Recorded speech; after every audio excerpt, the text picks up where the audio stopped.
Why has Genene Jones's case garnered so much attention so many decades later?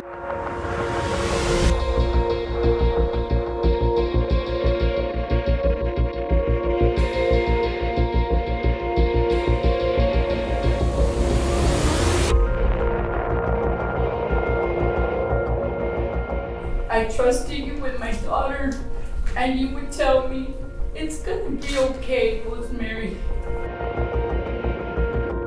You should have to serve 1 year for every year of life you robbed from the babies that you murdered. I often wonder how a person can sleep at night after taking so many helpless babies' lives. We all want to know why, and I don't know if we ever will.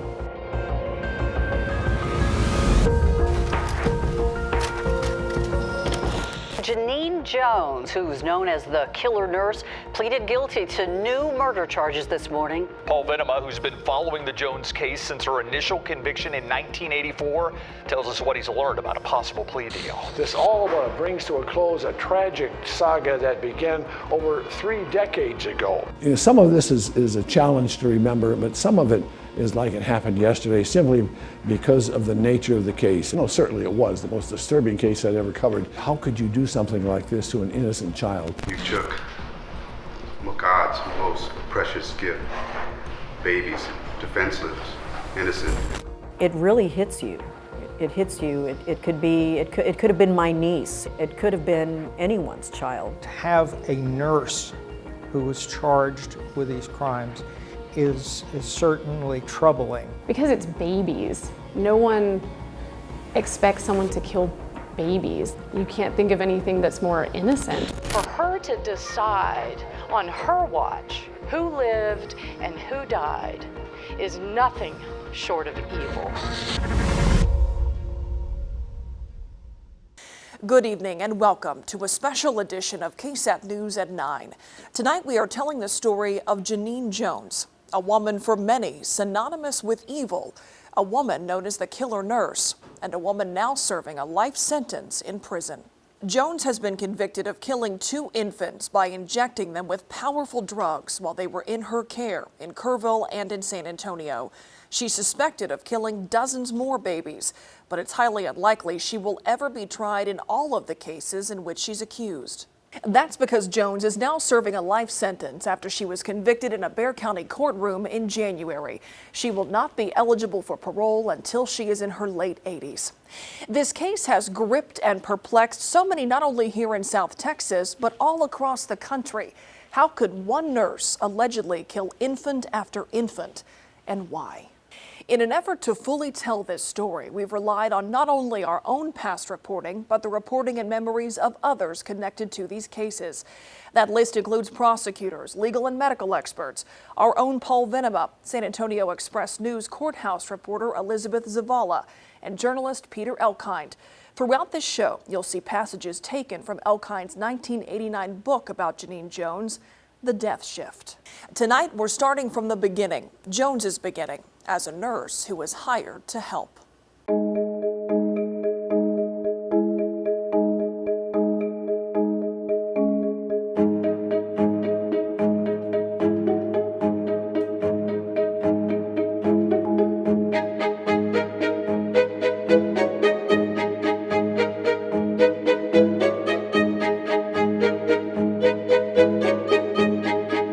She was a very polarizing figure, a very divisive figure.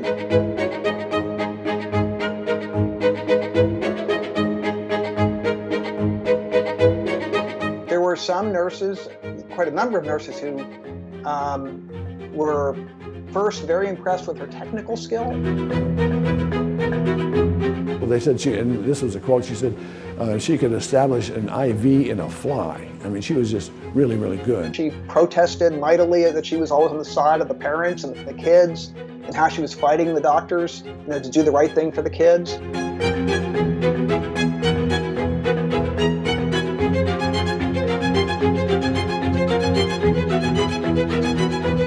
There were grounds to have fired her totally aside from her harming kids. She came in one day drunk and started messing with patients' medical equipment. She was insubordinate. She grabbed a dead child's body away from the parents and ran down the hallway. There was just an array, a litany of horrible behavior. The kids who were being treated at Bexar County Hospital were in an ICU, and they were already very, very sick. And so it was harder to isolate that something terrible was being done to them.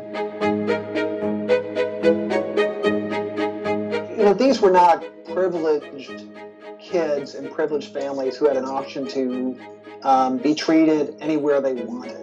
Their kids were in terrible shape. They were desperately poor. They faced all the greatest burdens that impoverished folks in our society do.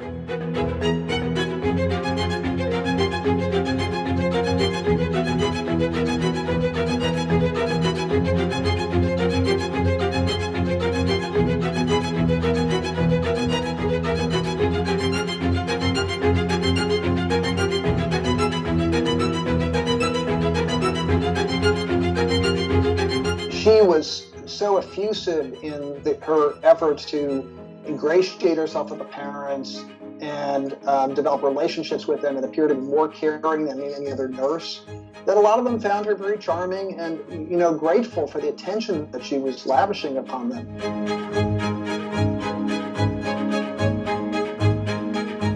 She came under suspicion because she happened to be the nurse who was on duty at the time that children were dying. And there are some people that remained in her camp, but the larger number of nurses and doctors began to suspect her. There was a strong correlation between her shifts and the deaths that occurred. Because this pattern was so dramatic of kids who had done well under other nurses, done well into other shifts, having emergencies when Genene was on duty and caring for these kids. I mean, to the extent that they literally called the shift she worked, the 3 to 11 shift, they began calling it the death shift, which is as chilling as it gets. In Rolando Santos's case, heparin was the drug that was used. Heparin is a drug that interferes with blood clotting. It's a blood thinner, and it's usually used in people that have some type of clotting disorder. The problem with any of these drugs is that they are therapeutic in the correct levels, but when a nurse, such as Genene Jones, is in the position to use these drugs and she can take the drugs and she can inject these babies with a large amount of those drugs. The babies with the way that their infant bodies reacted to it would cause these problems that you would see. If you were to inject heparin into someone who didn't have a clot, it's just going to cause massive internal bleeding. You will see things like bleeding out of places they shouldn't bleed from, their eyes, their ears, their nose. Normally, if you have any kind of just minor injury, your blood just clots and fixes it. But if you're on a blood thinner, then it can't do that, and so even just a tiny nick or cut, it can be a huge emergency. If there was an old IV line that was run through, or they have old needle marks that had healed, will open up and blood will come through those. In Rolando's case, it was extremely horrifying. That was one of the reasons that Dr. Copeland, who was a young medical resident who had just kind of finished his education and was just starting to be a doctor, out of everybody there, he realized pretty quick that it wasn't something that was naturally happening, it was something that somebody was doing. This was Rolando Santos who was being attacked. The doctor could see from the symptoms that somebody was intentionally poisoning him with heparin. And based upon that, Dr. Copeland in the Rolando Santos case was able to give Rolando a cure called protamine. And protamine just does the reverse of what heparin does. The issue with that is that protamine could have hurt the baby very badly if heparin wasn't the problem. And so Dr. Copeland had to take a big risk, and it turned out that it worked out exactly as he thought, and he was able to save Rolando's life.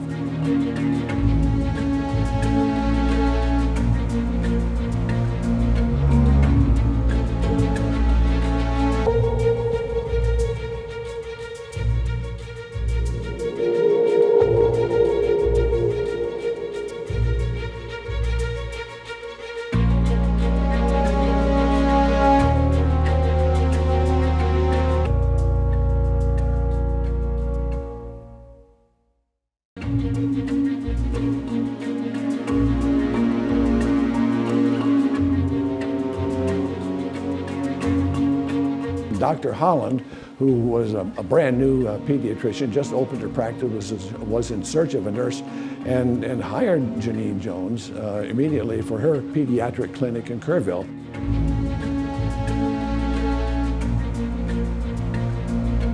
And in a period of 1 month, 8 kids had 9 separate emergencies and were rushed to the ER because they had stopped breathing. That was pretty hard to miss. Many children under their care had been developing some respiratory issues, and in each case, Genene Jones would somehow bring these children out of whatever episode they were dealing with. Their medical problems went from 0 to 120 miles an hour, in an instant. They came in with colds and flu, and for a routine baby checkup or shot, and suddenly they stopped breathing.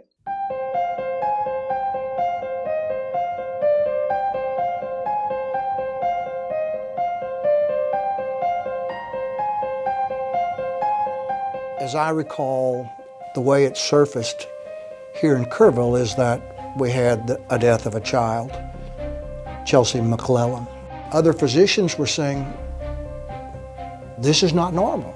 This is not what happens in a physician's office. In Kerrville, in the Sid Peterson Hospital, the little hospital there, they usually see retirees. They don't see kids. What had happened is that Chelsea McClellan had suffered what had been described as a respiratory arrest in the office of Dr. Kathleen Holland.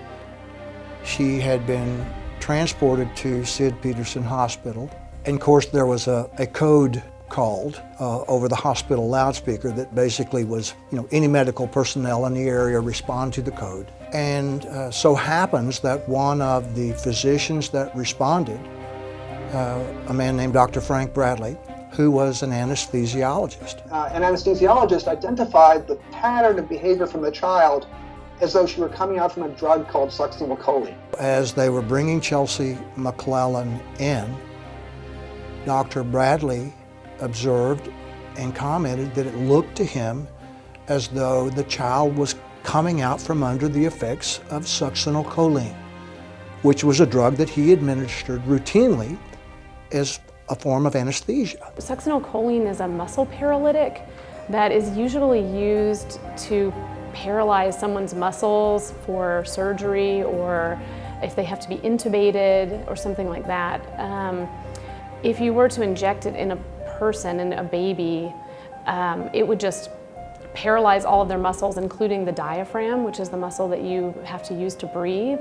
So it would essentially just stop respiration, and then probably they would go into cardiac arrest as a result. If you injected succinylcholine into anyone, it would cause this widespread paralysis of their muscles, which is why it's normally used in a hospital, and you have to be under very careful monitoring by an anesthesiologist to make sure that you're not going to die. That's what made people all of a sudden pay attention. What is this drug? What's this child getting this drug for? And then the investigation began.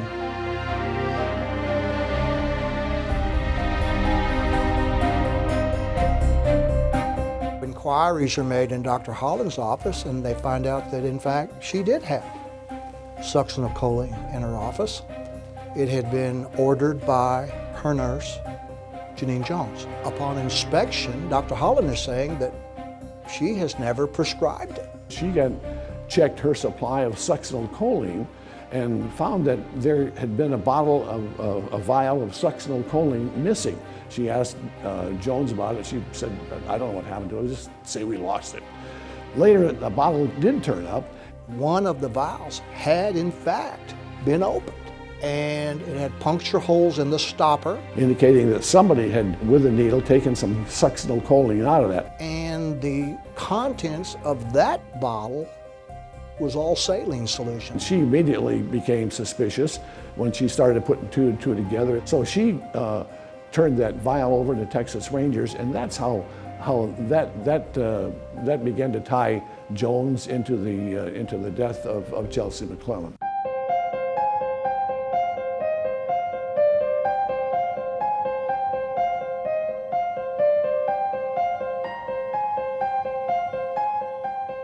Then the problem began as we understood the way that succinylcholine worked, is that it began breaking up in the body almost immediately.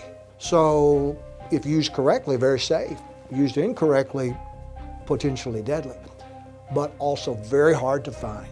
So then the next step began to be, how can we prove that this child was in fact given that drug? The child was given an autopsy because of the way the death occurred, and the initial autopsy report came back as sudden infant death syndrome. It wasn't until later, when the possibility of succinylcholine being introduced, that the medical examiner's office went back and said, wait a minute, all bets are off. I know that we learned of a man named Dr. Bo Homestead, who was a doctor in Sweden and worked at the Karolinska Institute, who reportedly had the ability to detect succinylcholine in the body. He developed a method where succinylcholine, which is a muscle relaxant, could be identified in embalmed body tissue. They exhumed little Chelsea's body once this investigation began and took samples. He analyzed those samples and was able to identify the presence of succinylcholine. So that gave authorities who were investigating the opportunity to look to try to find where the succinylcholine came from. That led them, of course, to Dr. Holland's office.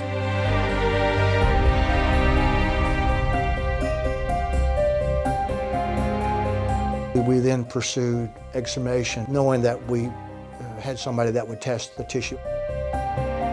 And that's a day that I won't forget. I mean, I still remember it very well. I was 30 or so years old and single and no children. I really hadn't put a lot of thought into what I was getting ready to do at that point in time. The first thing that I noticed immediately was the smell. And I know that's difficult to say, but that was my first experience with smelling decomposition. It was very unnerving for me.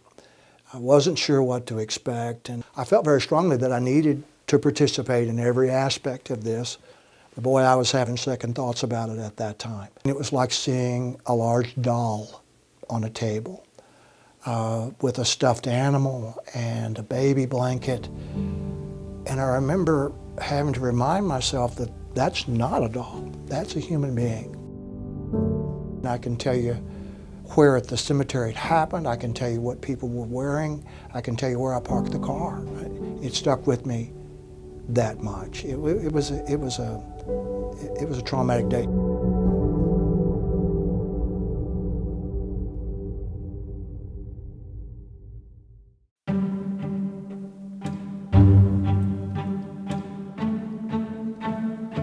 After the presence of succinylcholine was found in Chelsea McClellan's tissue, Genene Jones was charged with murder and injury to a child. As the Kerrville investigation was underway, Bexar County had an investigation of its own. Ultimately, Bexar County turned over just one indictment for injury to a child in the Rolando Santos case.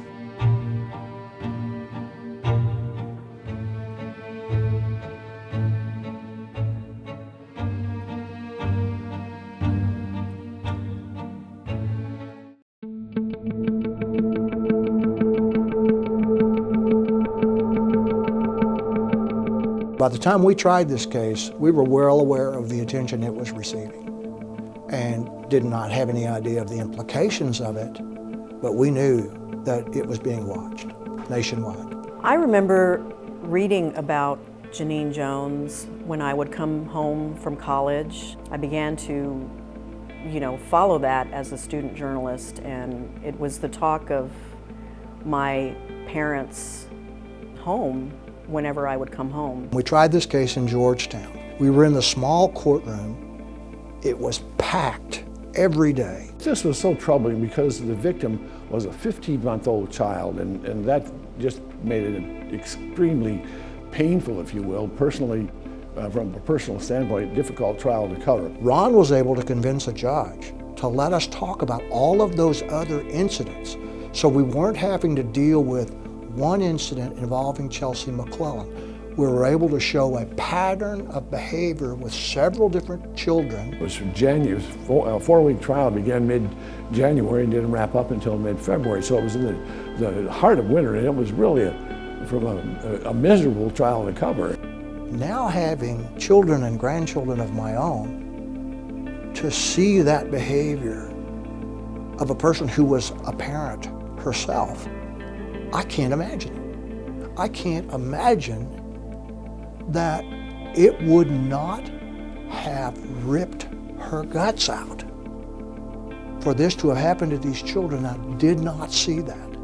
I did not see that. Now, I don't know what I was expecting to see, but whatever it was, I didn't see it in her.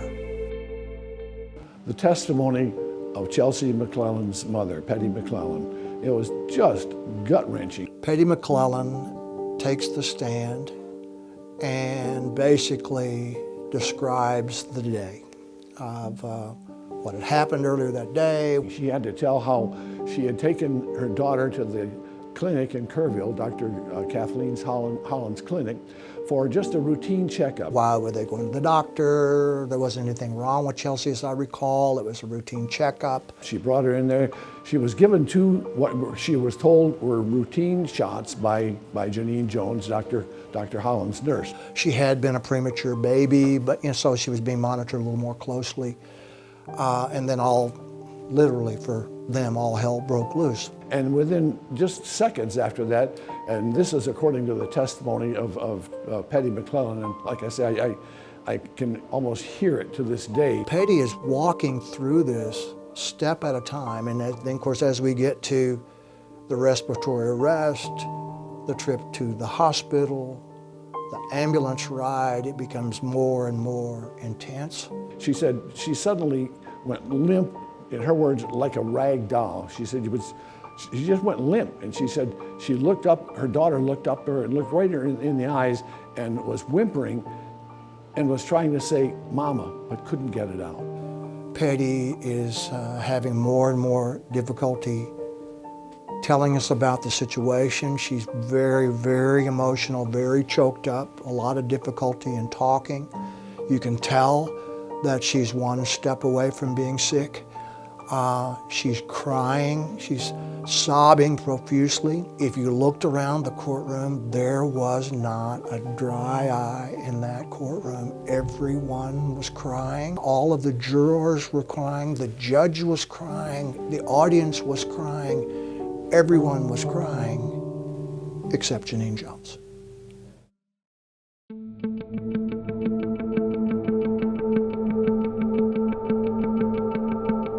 And the jury, in a 4-week trial, you would expect some lengthy deliberations. The jury deliberated just a little bit north of 3 hours before they found her guilty, and about the same amount of time before they sentenced her to 99 years in prison.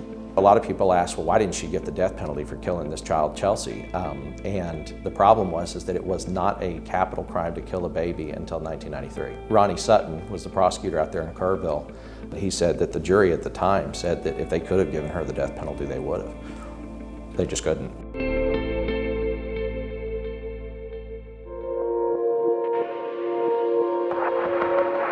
Jones was convicted in October that year of 1984.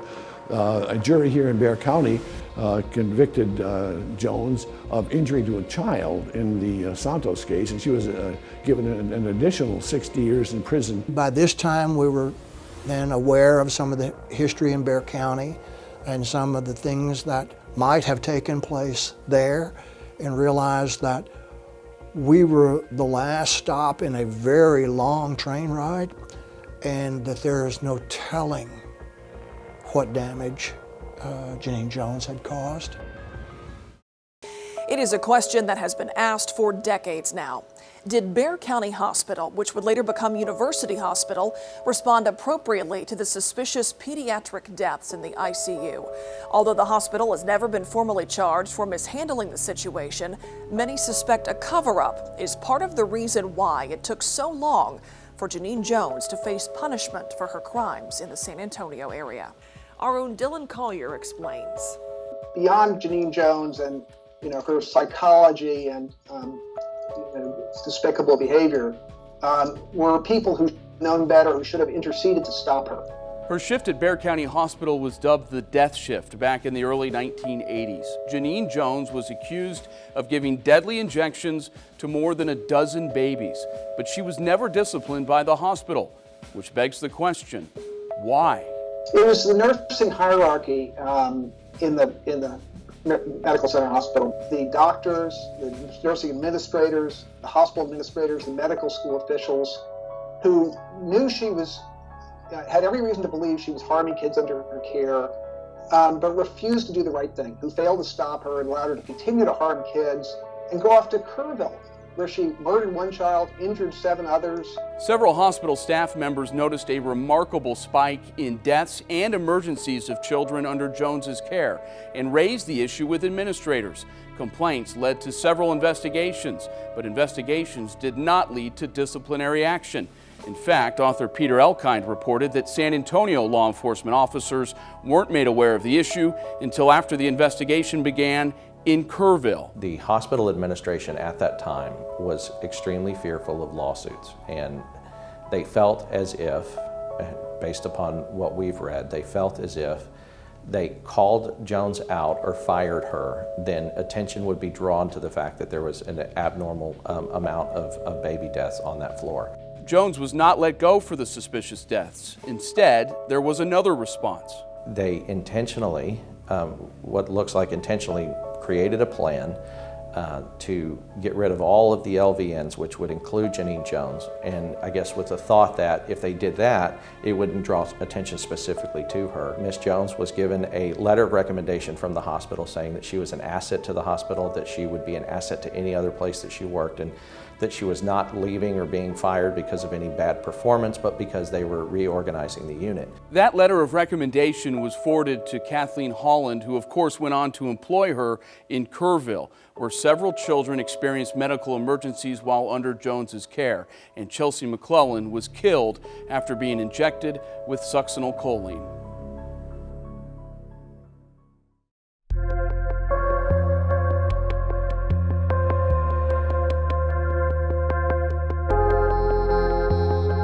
Genene Jones was convicted more than 30 years ago of killing at least one of the babies and is set to be released from prison next year. People need to understand that when someone receives a sentence of life in prison, it doesn't mean life in prison. It always means that there will be a possibility of parole. And in some cases, there will be a required parole release date. At the time, 99 years didn't mean 99 years, didn't mean a life sentence because of the overcrowding situation. That law is sometimes referred to as mandatory release law. What it says, in effect, is that a person who has served a certain portion of a sentence is entitled to be released if they have been on good behavior during the time that they were in prison. Now, that law came about because of severe prison overcrowding in Texas. It operated in the early 80s, particularly during the time of the Genene Jones conviction, in a way that required the release of prisoners, even people committed for murder, after they had served a certain amount of a sentence, plus had credit for good behavior. This seemed like a story from long ago, and then lo and behold, Genene Jones, a suspected serial killer, was sentenced to 99 years in one case and 60 years in another, was about to go free after 35 years, which is not a short amount of time, but certainly not what people expected. I used to be the court chief in the 437th and District Court, and I had an investigator there named Larry DeHaven who talked to me early on after he had seen me try a few cases. He said, you know, I'd really like somebody to look at these Genene Jones cases. He said, look, you know, this nurse had killed 60 babies and she's going to be released if somebody doesn't do something about it. And it was about a year and a half later, or a year later, that that I was watching Forensic Files on one of those shows, and the show was about Genene Jones. It was at that time as it renewed my interest, and I really had some time that I could work on it, that I went to Nico and I talked to him about it, and I said, look, I'd really like an opportunity to look into this and to see what we can do because her release date's coming up pretty quick.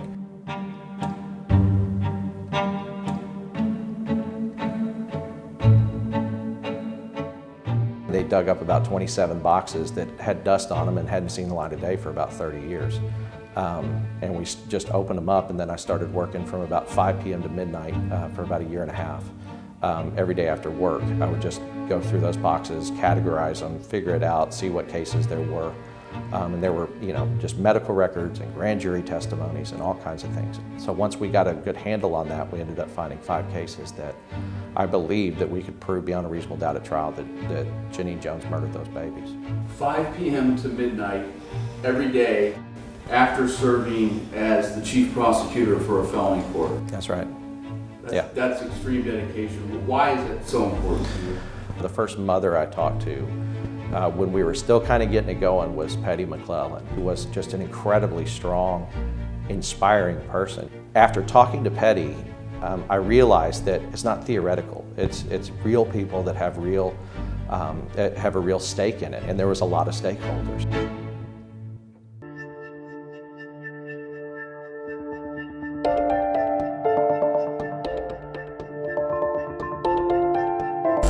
Today, a new murder indictment. She was indicted on 2 cases during the summer of 2017. And then a couple of months later, she was indicted in more cases. A new charge against a convicted murderer known as the Angel of Death. As Dylan Collier reports, it's the first charge against Jones in more than 30 years, but it may not be the last.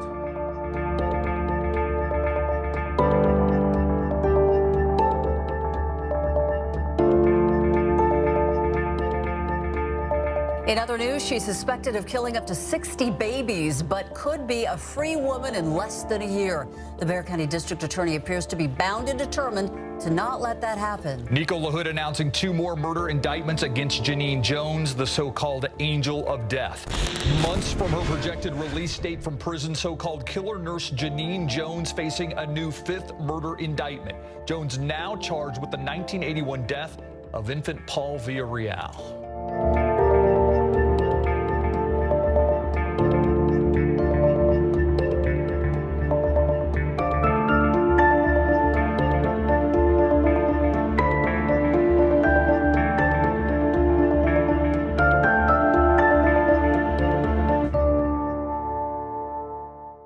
Prosecutors worked tirelessly to keep Jones in prison. They succeeded.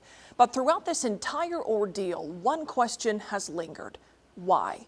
Why did Jones kill innocent babies? It is a question that everyone connected to this case, from prosecutors to the victims' families to reporters who've covered this story to our entire community, have asked, and decades later are still asking. There's no apparent motive, even after all of these years. There's no obvious reason why she would have done this, other than to exercise power and control over these helpless patients who were in her care.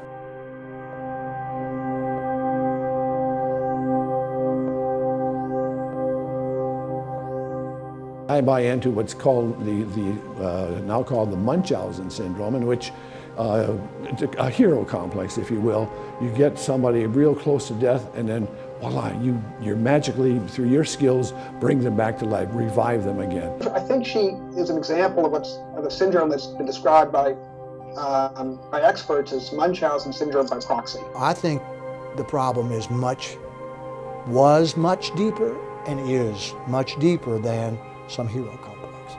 I think she had no emotion. I mean, she understood that other people were upset. She understood somebody else lost a child. Other than that, did it affect her? As far as I could tell, no.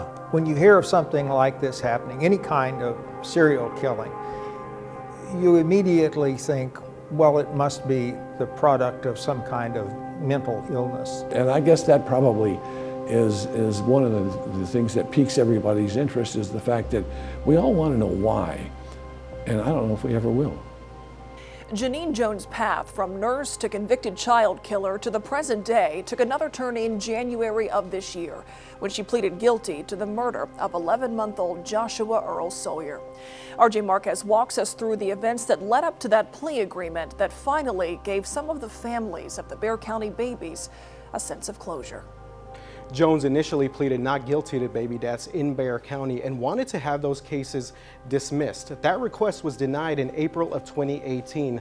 Prosecutor Jason Goss testified during a hearing in April of 2018 that a letter written by a prison inmate had claimed that Jones admitted to the crimes. Goss said that in that letter, the prison inmate wrote that she did not want Jones to get parole.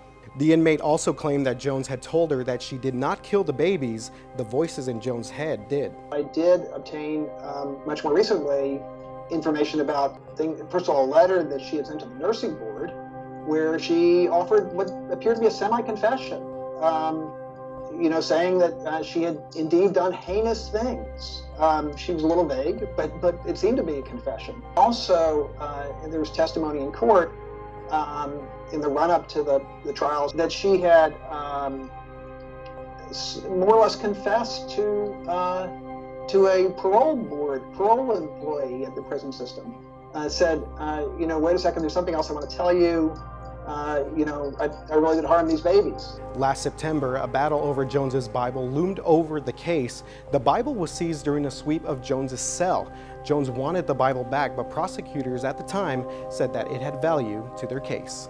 There are some handwriting of Genene Jones in her Bible, some references to children, to sin, to sort of a variety of things. I did the worst thing, in quotes, gave it all away to Satan. Today, underlined, I take it back, underlined. Well, what is that referencing? I don't know. Months later, Jones would make a plea deal with prosecutors. She pleaded guilty to Joshua Sawyer's death in 1981. Petty would say she's never going to admit her guilt.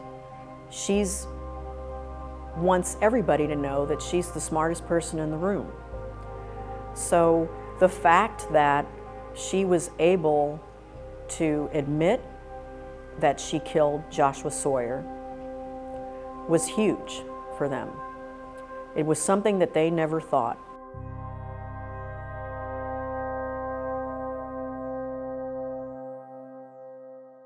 You took God's most precious gift, babies, defenseless, innocent. That's what they wanted from the outset, and that is to make sure that Jones never again takes a breath outside prison. She's a chilling person to this day to look at. And quite frankly, aside from what the passage of time has done to her physical appearance, she doesn't appear any different than she did over 30 years ago covering the trial. She's just got almost a blank look about her. As part of the plea agreement, the charges in the deaths of 4 other babies were dismissed. But the victims' families found some peace knowing that Jones will likely spend her very last days in prison. They had a chance to address her in what's called a victim impact statement. My sister Teresa and I, as well as the rest of our family, are glad today that you will never see daylight as a free woman and your life will end in captivity for killing my son Joshua Earl Sawyer. So I will leave you with this. I hope for you to live a long and miserable life behind bars. Goodbye. I trusted you with my daughter, and you would tell me, it's gonna be okay, Rosemary. My baby girl, Rosemary, never had a chance in life to go to school, to get married, and to have my grandbaby. I pray to God you never come out to her. No more babies in the world. 40 years have gone by since you took my baby's life, and I hate you for that. I often wonder how a person can sleep at night after taking so many helpless babies' lives. You must have a very large black heart. At this point, I'm not saying that I forgive you. There is only one person we must answer to, and that is God. The mothers of the children prosecutors say were killed by Genene Jones have formed an unbreakable bond. What they have lived through, the death of a baby, and then learning that child could have been murdered. All common experiences that none of them wanted, but ones that have left them clinging to each other for support. It has been their collective goal to see Jones spend the rest of her life in prison. It is that bond and that goal that were the subject of so many stories by San Antonio Express News courthouse reporter Elizabeth Zavala. It was probably one of the most amazing things that I've seen.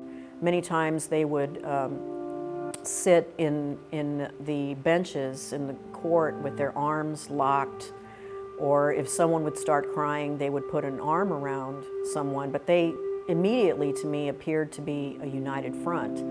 Petty had a lot of guilt regarding the San Antonio babies, as she called them. She had a lot of guilt because she said Bexar County didn't do right by the moms. Petty, in a sense, became like the guide for these women.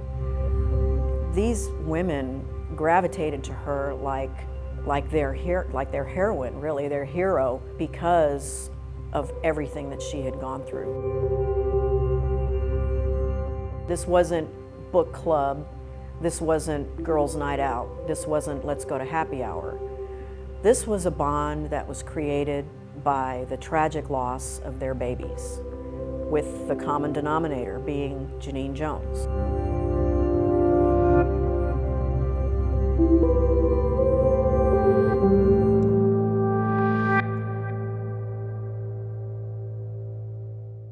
Two of the mothers died before Jones was sentenced to life in prison. We talked to the daughter of one of those women.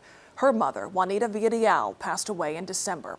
Melissa Luna was in court the day that Jones pleaded guilty in this most recent case, there for not only her mother, but the older brother she never knew. She passed on December 11th, the morning of December 11th. She was pronounced at 5:30 a.m. Melissa Luna never expected to say goodbye to her mother the way that she did. At 64 years old, Juanita Villarreal had a sudden onset of pneumonia.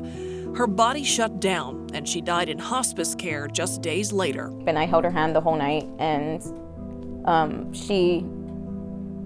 sorry. I just couldn't, I had to hold her hand. You know, I had to let her know. That was my way of being able to let her go, to say, hey, you're not alone. Luna had been by her mother's side long before she took her last breath. She was her mother's companion in court, helping Villarreal, who spoke mostly Spanish, understand each legal step in the case against her son's accused killer, Genene Jones. This one it hurts to see this one. Villarreal's son, Paul, died September 24th, 1981. He was 4 months old. A baby in a casket for anybody, you know, whatever the cause was, it's hard, you know, and to know that he was murdered. Paul was born with a deformed skull and had been in the hospital following surgery to correct it. Luna says her mother was told the procedure was a success. She was told to go home the day that he died. She was told, hey, you know, everything's okay, he's gonna be taken care of, you know, and he's gonna go home, he'll be fine. But hours later, they call her and they're like, hey, you need to come to the hospital, your son's dead. Luna says her mother never got clear answers after Paul's death, or even a chance to talk to a doctor. She was told her son had a heart problem. Decades later, prosecutors would allege Genene Jones injected baby Paul with a powerful drug that killed him. A mother knows. A mother knows. So she knew. She knew that my brother didn't just die. She knew that something had happened to him.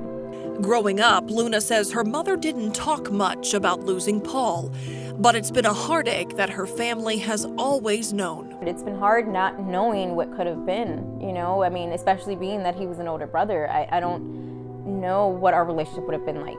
It hurts, it really hurts.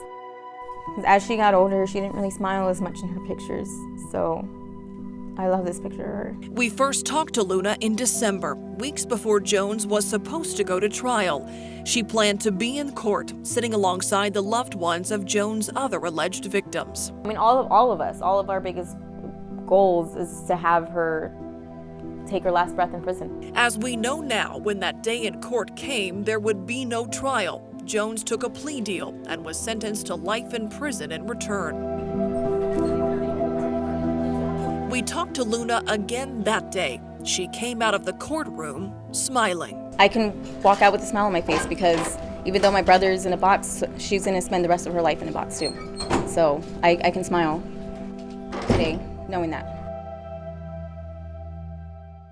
And so a life sentence in prison becomes the likely conclusion to what has been a heart-wrenching, unexplainable part of San Antonio and Hill Country history.